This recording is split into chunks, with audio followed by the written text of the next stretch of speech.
जय श्री महाकाल। कई लोगों को जीवन में इतने दुख होते हैं, इतनी समस्याएं होती हैं कि वो तंत्र मंत्र का रुख कर जाते हैं। वो इंसान जो अदृश्य शक्तियों से बच के रहना चाहता है, वह इंसान उनकी खोज में निकल जाता है। अपनी सांसारिक इच्छाओं की पूर्ति के लिए वह इंसान उनके खोज में निकल जाता है, उनकी तलाश में निकल जाता है और फिर शुरू होता है संघर्ष का जीवन। क्योंकि इन पथ पे जो भी अदृश्य शक्तियों को ढूंढने का प्रयास करता है या गुरु माध्यम से प्राप्त करने का प्रयास करता है, तो ऐसा नहीं होता है कि सब लोगों को सफलता ही मिल जाए। क्योंकि सफलता के लिए आपको सारे अन्य चीज़ों से ध्यान हटाना होगा। अगर आप एक तंत्र मार्ग में आ गए और सारे बाहरी लक्षणों से आपने अपने ध्यान को हटा दिया, अपने सारे ध्यान को एक केंद्रित पे लगा दिया, तो अवश्य आपको सिद्धियां मिल जाएंगी और आपके जीवन में भटकाव भी नहीं आएंगे।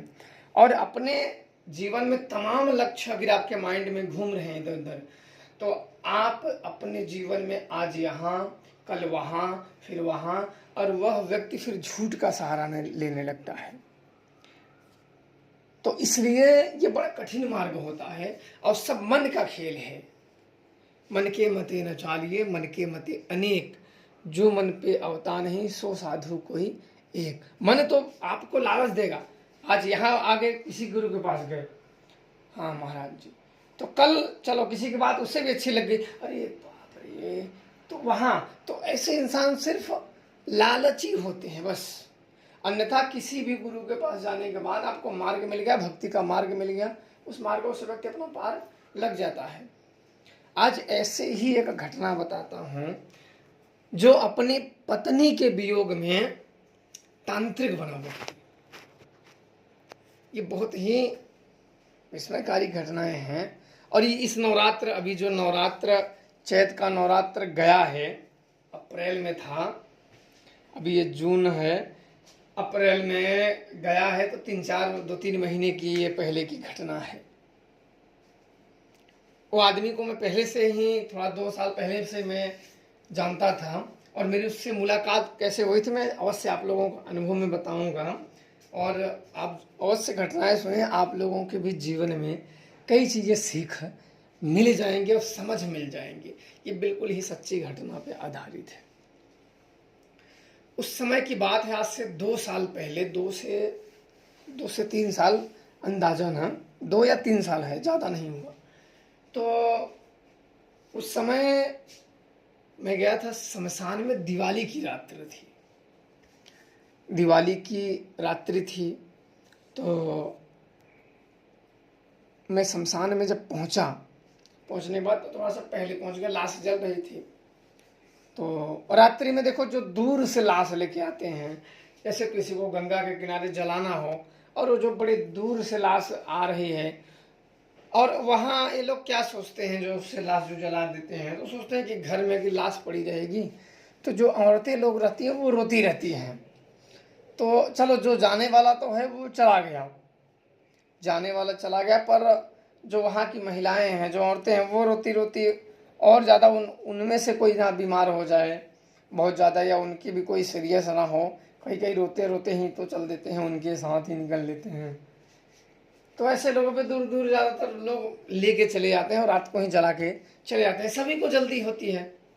कोई भी व्यक्ति थोड़ी ये सोचता है कि मैं आऊँगा बाद में, फिर जलेगा, चलेंगे, सुबह सूर्य निकलेगा, जलेंगे। जब पहुँचे, जब जला वला के लकड़ी उकड़ी तो साथ ही लेके आते हैं दूर वाले, तो जला के चले जाते हैं। उस समय पे क्या हुआ था कि लाश जल रही थी, तो मैं बैठा एक जगह पे, रेत पे ही कुछ कपड़े बिछा के मैं बैठा। तो ये भी अपने गुरु के साथ आया, आदमी अपने गुरु के साथ आया। तो आए तो वो भी थोड़ा सा बगल में ही बैठ गए, तो हाल चाल होने लगा। तो उन्होंने पूछा कहाँ से आए हो? मैं बोला मैं भी एक जगह से आया हूँ। तो बोले अच्छा ठीक है। मैं भी अपना एक चेला लेके आया हूँ सिद्ध कराने। मैंने बोला कराओ। मैंने ज़्यादा इंटरेस्ट नहीं लिया, कोई क्या सिद्धि कर रहा है, तुम चेले के लेके आओ, उसको लेके आओ, मैंने कोई ज़्यादा इंटरेस्ट नहीं दिखाया। ना ही मेरे को बात भी करना अच्छा लगता था। क्या बात करना, किसी से अपने अपने कार्य करने आए, अपने अपने कार्य करो, अपने अपने चलो, और अपना जैसा प्रयास रहेगा, जैसा हम देवताओं में मन लगाएंगे वैसा हम आगे बढ़ेंगे। एक होता है ना वर्ण, वर्ण जिसे बोलते हैं कि हम देवताओं में जितना मन लगाते हैं, जितना उनको मानते हैं, जितना उनको चाहते हैं, उतना ही हमारे मन मस्तिष्क में उनके विचार आते हैं और उतना ही कृपा प्राप्त होती है। तो मैंने उस लड़के से पूछा कि तुम शमशान कभी आए हो? बोला नहीं, ऐसे मैं घूमने घामने के लिए आया हूँ और बाकी साधना करने के लिए नहीं आया हूँ। मतलब अच्छा अच्छा। तो मैं सोचा कि अरे यार ये तो आदमी बड़ा, इसने कोई पूजा इससे करवाई नहीं है। मैंने बोला और देवताओं शमशान की शक्तियों का नाम है, कुछ पता है तुम्हें? बोले नहीं, हमारे गुरुजी बोले सब मैं करा दूंगा। मतलब है वो डायरेक्ट कि मैं सब करा दूंगा, तुम टेंशन, तुम्हें जो चाहिए मैं करा दूंगा। अरे मैं बोला कि लगता है बेचारे कोई है मिला है, वही धुतबाज खोखला मिल गया है। क्योंकि जो वैसे होते हैं वो स्वयं ऐसा, देखो कोई अगर लड़का चलता है और गिरता है तो ऐसा नहीं होता है कि माँ बाप को उसकी फिक्र नहीं होती है। अगर माँ बाप उसे चलना नहीं सिखाएंगे, गिरेगा नहीं, तो वो जीवन में अपने चल कैसे सकेगा, जीवन में निर्विघ्न कैसे बनेगा और स्वयं कैसे वो आगे बढ़ेगा। तो मैं बोला अरे यार तुम्हारा कल्याण हो, बस यही। तो उससे बातचीत होने लगी तो उसने बताया कि मैं भी नया हूँ।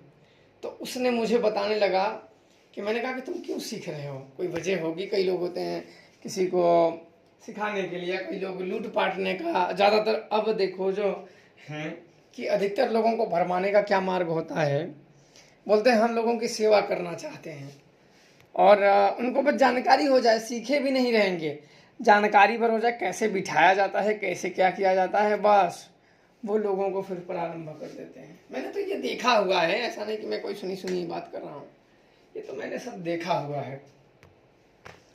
मैं इसमें डिटेल में नहीं जाऊँगा क्योंकि ये एक अलग विषय है। तब उन्होंने कहा, अब उन्होंने अपने जीवन के बारे में बताया। बोले रे मेरी शादी हुई थी, पहली शादी हुई थी। तो मैं तो पहले ये पूछा कि भाई तुम्हारी शादी हुई थी कि नहीं? बोले हाँ हुई थी। मतलब हुई थी क्या, पत्नी आपकी चल बसी क्या? बोले नहीं, मेरी पहली शादी हुई थी। तो कई लोगों आपको पता है कि वो सास जो होती है, किसी लड़के की शादी आ जाती है तो सास बिल्कुल वो झगड़ा करती रहती हैं, कुछ ना कुछ बोलती रहती हैं।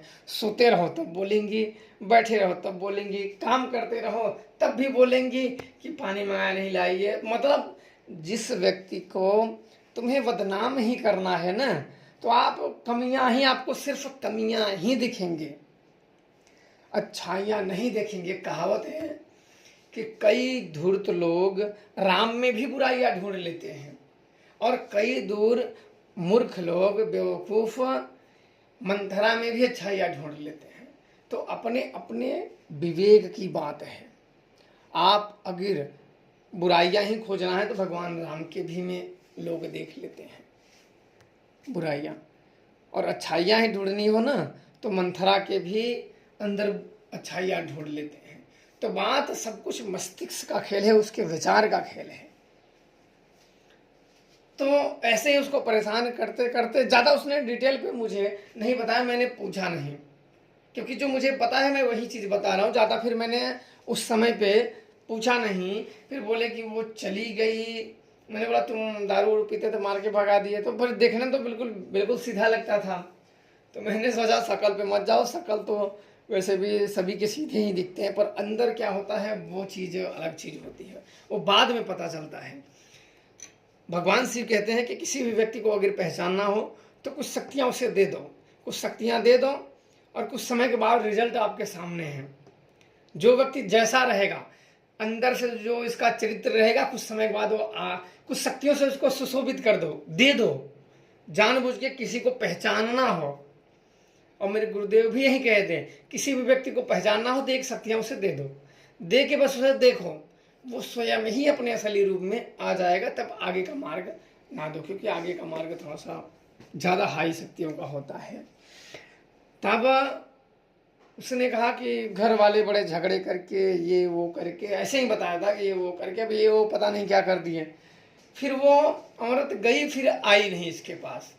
पहली औरत वो छूट गई, बोले वो चली गई, आई नहीं। बोले लड़का उड़का हुए थे? बोला कुछ नहीं हुए थे। अब बात आई दूसरी औरत की। दूसरी औरत में क्या हुआ इनके कि शादी तो हो गई, लड़की भी अच्छी थी। मैं इसलिए अच्छी कह रहा हूँ कि आगे के अनुभव में मैं इन चीज़ों में मैं कहीं ना कहीं मैंने स्वयं ही इन्वॉल्व होकर उसकी मदद की थी, इसलिए मैंने स्वयं देखा था। तो उसकी अच्छी थी औरत। और अब क्या हुआ कि ये बेचारा कहीं काम करने जाता था। अपने जीवन में जानते हो कि अगर शादी ब्याह हो जाएगा तो घर बैठे पेट तो चलेंगे नहीं। कहीं मान लो जाना आना हुआ, कहीं कुछ काम होता है, हर इंसान को कहीं ना कहीं बाहर भीतर जाना ही होता है, एक जगह बैठ के उसका नहीं होता है, कुछ ना कुछ काम आते रहते हैं। अब इनका काम क्या हुआ कि ये बाहर जाते थे काम करने उस समय पे। और इनका छोटा भाई जो था वो कहीं यहाँ दवा कराना, कुछ लोग होते हैं ना कि बड़े शौकीन होते हैं, वो बड़े ही शौकीन हीरो बने रहते हैं। और कुछ लोग तो होते हैं कि थोड़ा सा शौक को उतना नहीं देते हैं, वो थोड़ा करते तो हैं लेकिन उतना जबर नहीं करते हैं। तो उसका जो छोटा भाई था लड़के का, जो शमशान में आया था सिद्ध करने, तो वो दवा इधर उधर घुमाते घुमाते मोटरसाइकिल से अब उसने ही फंसा लिया। उसने फंसा लिया, और फंसाया तो ठीक है, चलो कोई बात नहीं, फंसाया तो ठीक है, पर फंसाने के बाद जबरदस्ती ये लोग 4 या 5, मेरे को ये नवरात्र में उसने बताया था 4 या 5, मेरे को भी याद नहीं है, लेकिन शायद 4 बताया था, जहाँ तक मुझे अंदाजा है कि 4 उसके भाई थे। तो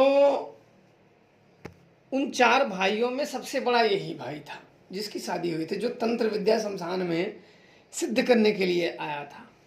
अब इसके साथ क्या हुआ कि इसकी औरत को देवरों ने, छोटे भाइयों ने दवा ये वो कराना, यहाँ घूमना वहाँ घूमना, इधर घूमना उधर घूमना, घूमते घूमते अपने इसने कब्जे में ले लिया, बरगला लिया, मिला लिया एक तरीके से। ये कहा था ना कि प्यारी प्यारी बात करो तो सभी मिल जाते हैं, तो ऐसे इधर उधर की बातें बता के, इधर उधर का चीज दिखा के, उसको भरमा के अपने पास मिला लिया कि मैं सही हूँ बाकी सब गलत हैं, वो करके मिला लिया। और बाद में क्या हुआ कि शादी भी कर लिए उसी के घर, जैसे एक ही घर में आपका बड़ा भाई भी है और आपसे छोटा भाई शादी कर रहा है, उसी घर में लेके रह रहा है। तो शादी भी कर लिया और आया, इसने थोड़ा सा विरोध किया। अब भाई लड़की तो उससे प्रेम करती है, तो जाहिर सी बात है किसी से कोई प्रेम करेगा तो जब तक प्रेम करता रहेगा उसी की साइड लेगा, ये तो आपको ही पता है। जब उसके पक्ष में नहीं रहेगा तो उसका साइड नहीं लेगा, हाँ उसकी बुराइयां करेगा 3 में 13 मिला के। पर अभी तो वो प्रेम कर रहा था। अब क्या हुआ, उस औरत ने इसकी बुराइयां करने लगे, ऐसे है वैसे है ऐसे है वैसे बताने लगे। तो मैं समझ गया कि हो ये उधर फंस गई है। तो 4-6 महीने में सब चीज़ हो गया, 1 साल के अंदर में ही सारी चीज़, 4-6 महीने साल के अंदर में ही सब हो गया। तो इतनी कैसे जानते हैं किसी के, आदमी तो अपने आदत के बारे में खुद नहीं जानता, तो दूसरे के बारे में बात कर रही है। तो उसने इधर उधर करके रहने लगी। बाद में सब भाई 1-2 मिल के भाई से मारे भी, पत्नी भी इसके लिए, और इसको मारे भी। तो ये मुझे सुन के मैं बैठा था, बड़ा दुख हुआ। मैंने बोला अरे सच में इसके साथ तो बड़ा नाइंसाफ़ी हुई है। तो मुझे भी इसकी कहानियाँ सुन के मुझे थोड़ा सा अच्छा लगा कि अरे यार ये तो बेचारा बिल्कुल ही, क्योंकि ऐसी कहानियाँ मैंने सुनी नहीं थी, और वो भी रियल जिसके साथ घटी है वो खुद सुना रहा है। तो मैंने बोला अरे यार, तब वो औरत कहाँ रहती है? बोले अब वो बगल में ही, जहाँ उसका घर है बगल में एक और घर बना के वहीं रहती है। बोले लड़के उड़के वो हुए हैं? तो बोले हुए हैं। तो 1-2 बताया था मैंने, लड़के को तो देखे नहीं कि कितने बड़े हैं कितने नहीं। देखने के बाद अगर बड़ा लड़का देखते तो उससे अंदाज़ा लग जाता कि कितने वर्ष पहले की कहानी है। तो वहाँ रह रहे हैं, अभी भी बेचारा काम कर रहा है इधर उधर। मैंने कहा तब तुम्हारी तो उम्र हो गई, 35-40 साल उम्र हो गई है भी, तो अब तब तब तक उनके गुरु आ गए जो लेके गए थे। तो बात जारी थी। तो मैंने कहा कि इनकी अब शादियाँ, बोले अरे इसकी शादियाँ 2 हुई थी, औरत एक तो चली गई और एक इसका भाई ही रख लिया। तो बेचारा बिल्कुल उसके अंदर का दुख बेचारे का दिखता था। मैं उसके दुख को समझ सकता था। उसके दुख को देख के ना मेरे अंदर का जैसे इंसान होता है ना, मैं गया था अपनी क्रिया के लिए, मेरे अंदर का जो दर्द, दूसरे का दर्द सुन के ना अब मेरे अंदर दर्द होने लगा कि अरे यार इसके साथ तो बहुत बुरा हुआ है बेचारा। तो मैंने कहा कि तुम खाना बनाते कैसे हो? बोले मेरी माँ है। मैंने बोला अच्छा। उसकी माँ वो 35-40 साल का हो गया, तो उसकी माँ भी बुजुर्ग हो, कितना समय तक देखेंगे? बोला यार तुम्हारा तो बहुत बुरा हाल है, तो तुम ये तंत्र मंत्र क्यों सीखने आए हो? बोले मैं उन सब का नाश करूंगा। और इतना सब सारी चीजें बताने के बाद तो उसने कहा कि आप मेरी मदद करो।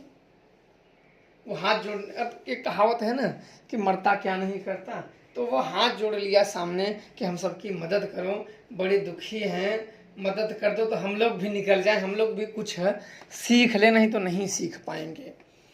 और एक बात और बाद में जो हुई थी, मैं अपने आपको बहुत ऐसे हुई ही घटनाएं, उसका भाई ने स्वयं कहा कि अभी ये बात की घटना है, मैं आपको अनुभव बताऊंगा। उसके भाई ने कहा कि जो जानकार आएगा, मैं जो पूछूंगा हाथ में लेके वो नहीं बताएगा तो जूता से उसे मारूंगा, क्योंकि उसे जलन थी, क्योंकि तो उसकी पत्नी ले लिया और ये तंत्र मंत्र सीखने गया। तो वो लोग, उसका भाई जो पत्नी, उसने भी एक गुरु बना लिया। अब यहां से युद्ध की घटनाओं आगे है। तब मैंने गया था, उसने कहा कि जो जानकार आएगा, अगर मैं जो पूछूंगा नहीं बता पाएगा तो मैं जूता से मारूंगा। तो मैंने बोला चलो चलो जूता से मार खाते हैं। तो वहां जब हुई तो मैंने कहा ठीक है, मैं तो बताऊंगा, तू नहीं बताया तो वहीं फाड़ दूंगा तेरे को। मतलब मेरे को भी गुस्सा आ गया कि तू ऐसे, तेरी इतनी हिम्मत, चल मैं बताऊंगा और तू नहीं बता पाया तो तुझे वहीं फाड़ दूंगा। तेरा भाई मत समझ कि तूने अपने, मतलब अंतिम समय में ऐसी बात जब आने को हुआ था ना, तब हुई थी वो अनुभव में आगे कि तेरा भाई का तूने अपने बीबी खा गया लेके। बोले कि तब क्या करोगे? मतलब क्या करोगे नहीं, क्या नहीं कर सकता। बोले हमारे भी महाराज, हम भी अपने गुरु बनाए हैं अपने मौसा को, मौसा शायद उनकी मौसा फूफा उसने बताया था। मैंने बोला कि तुम अपने फूफा या मौसा को, ऐसे कुछ था, मतलब उन्हें सावधान कर दे कि तुम अपनी जिंदगी बताओ ना, जिंदगी में ये आखिरी भूल होगी और आखिरी तंत्रिकाई, अब तुम्हारे नाम से तांत्रिक हट जाएगा।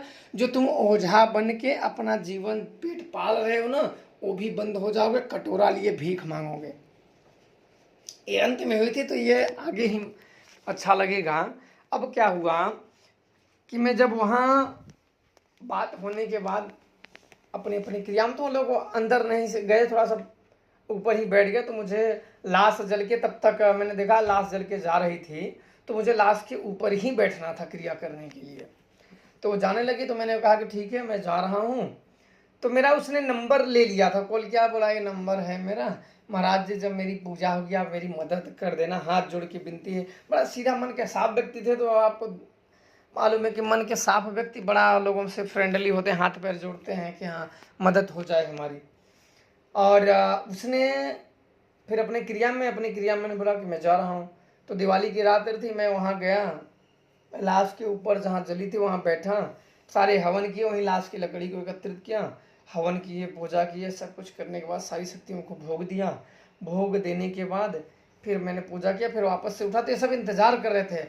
जब बाहर निकला तो कम से कम उस शमशान में 150 आदमी, लोग बुजुर्ग साइकिल से अर्ध गिर्द, लेकिन हाँ वो शमशान के इर्द गिर्द के ही लोग थे।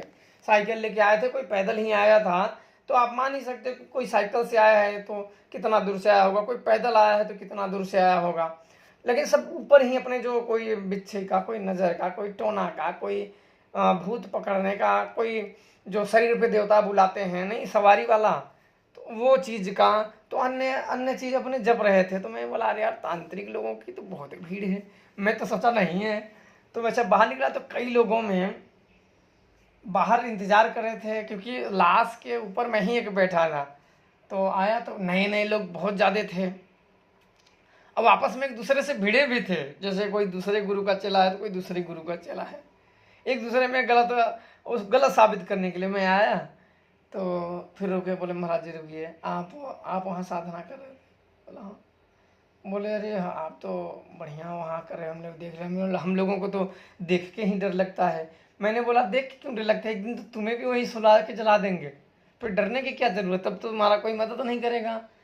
तो आपस में थोड़ा सा उन लोगों के झगड़े थे, मैंने कहा कि भाई झगड़े मत करो, आपस में कोई ऊंच नीच नहीं, शांति से। मुझे तो क्या था कि झगड़े मत करो, आपस में ऊंच नीच मत बनो, कौन बड़ा है कौन छोटा है, तुम साधक हो तो साधक ही रहो। तो अच्छा वो शांत हो गए, बोले कुछ सिखाओगे? बोला चलो ठीक है, कभी दिवाली पे आया तो मिलोगे तो अवश्य कुछ मंत्रों को दे देंगे। मैं सोचा कि यहाँ से चलते हैं पहले। तो वहाँ से हम निकले तो बाहर वो दोनों जन मेरा इंतज़ार कर रहे थे। तो बोले कि मेरी मदद करना। मैंने ठीक है, मैं पुजवा दूंगा, शक्तियों को तुम्हारे बुला दूंगा, पर ये मत समझना कि मैं तुम्हारी बीवी पे चला दूंगा, क्योंकि ये तुम्हारा कार्य क्षेत्र है, मैं नहीं चलाने वाला। अच्छा उसना करके मेरा नंबर उसने लिया और चला गया। मैंने भी उसका लिया लेकिन मैंने लिखा नहीं, क्योंकि मुझे क्या बात करना उसको, तो उसने लिख लिया, मैंने सब दे दिया, उसने लिया और लिख लिया। अब बीतने लगे, 1 साल बीता, 2 साल बीता, शायद तीसरे साल के नवरात्रों में वो शक्तियाँ उसकी जो था वो खेलने लगी, सारी शक्तियाँ खेलने लगी। जो होते नहीं देवता लोगों के ऊपर आ जाते हैं लोग, थोड़ा सा अपने शरीर को जब किसी को देवताओं को अधीन करोगे तो वो तो आ ही जाएंगे। तो वो आने लगी। फिर अब रहा उसकी पूजा का, और सारा पूजा का लफड़ा तो अब बवाल पूजा में ही शुरू होने वाला था, क्योंकि वहाँ तो इनके भाइयों को भी पता चल गया। अब समझो कि ये इतना मैं आपको बता दूं आगे थोड़ा, कि ये कमा के जो 50-60 हज़ार इसकी पूजा में लग रहा था, उसने बताया फ़ोन पे मुझे कि कमा के अपनी पूजा की शक्तियों को दे रहा था, तब भी उसके भाई लोग मारे थे। वो फ़ोन किए, बोले मैं अपने कमाई का पूजा अपने शक्तियों को लगा रहा, फिर भी मेरे भाई लोग मारे कि पूजा मत करो। फिर अब आती है घटना वही कि जो तांत्रिक आएगा नहीं बताएगा तो उसे जूता से मारूंगा। तब यहाँ मैं आता हूँ, तब मुझे हाथ जोड़े कि नहीं आप आ जाओ, ऐसे ऐसे बोल रहे, तो मेरे को थोड़ा सा बड़ा गुस्सा लगा। तो उसकी बीवी भी लेके गया, और दूसरा उसको नीचा दिखाने का प्रयास कर रहा है कि जूता से मारूंगा, ये मारूंगा। मैंने ठीक है मैं आ जाऊंगा। तो अब जो आगे की घटनाएं हैं मैं अगले पार्ट में आप लोगों को अवश्य बताऊंगा कि कैसे औरत के वियोग में एक इंसान तांत्रिक बना, और स्वयं ही आप लोगों के साथ ये घटनाएं हैं। पूजा के समय पे वो भी वीडियो हैं मेरे में, लेकिन मैं वहाँ थोड़ा सा दे नहीं सकता, क्योंकि आप जानते हो कि लोग वीडियो जो होते हैं वो सभी जगह देखते रहते हैं। तो किसी के कई लोग में आप ऐसे होते हैं ना कि जंगली एरिया में आप वीडियो उतारो ना, तो ऐसा लोग भागते हैं ना जैसे आपने उनके ऊपर गन रख दिया हो, ऐसे आपको देखेंगे जहाँ वीडियो आपने। इसीलिए बहुत ऐसी घटनाएं घटती हैं जो आप लोगों के सोच और समझ से बाहर होती है। आप लोगों ने ज़्यादा क्या देखा है, आपने बहुत देखा है लोगों के ऊपर खेलते हैं, हाँ मैं आ गया, दरबार देखे हैं, भूत प्रेत को बुलाते, और पुजारियों को खुद अपने ऊपर देवता बुलाते, नशा में फंसते हुए, शराब, दारू, मुर्गा, अन्य चीज़ नशा करते हुए। पर ऐसी चीज़ नहीं देखी है। औरतों को मैंने तो औरतों को देखा है कि एक मूसल जिससे धान कूटते हैं, ये तक हवा में उड़ते हुए, पानी को बंद करते हुए अपनी आँखों से ही मैंने खुद देखा है। हालांकि उस समय तो मुझे लगा अरे ये क्या होगा, तब तक उसने ऐसे क्रिया की कि सच में बंद हो गया। तो इतनी वहाँ की महिलाएं तेज होती हैं कि अब क्या बताएं, जब तक खुद व्यक्ति अपनी आँखों से ना देखे। तो खैर ये सब अलग घटनाएं हैं, और मैं अपने अनुभव आप लोगों को कैसे एक औरत के वियोग में तांत्रिक बना अवश्य सुनाऊंगा।